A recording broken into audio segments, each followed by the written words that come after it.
DRM ont été en tout cas pendant un moment un obstacle à ça. Mais je vous rappelle que sur iTunes, les titres étaient DRMisés, ce qui n'a pas empêché iTunes de se développer, de continuer à se développer fortement.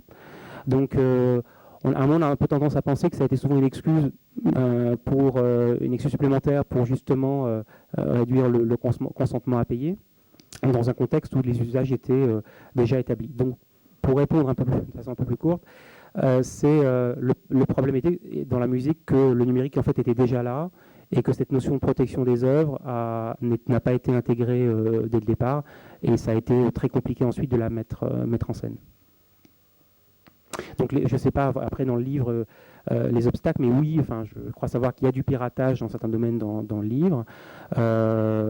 Après, si c'est plus agréable et plus facile de télécharger un manga sur iTunes que ça ne l'est d'aller sur BitTorrent, les gens iront sur iTunes.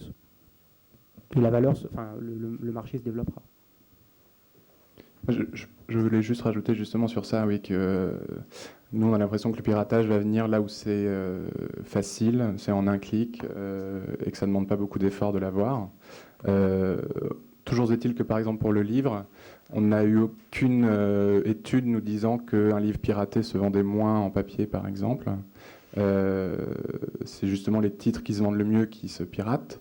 Que je sache, on peut voler un livre. Enfin, je veux dire, je pense pas que les éditeurs aient forcément un point de vue hyper défensif là-dessus. C'est très compliqué parce que aujourd'hui, avec les auteurs, avec ces chaînes qui se réinventent sur le numérique, c'est des sujets sensibles.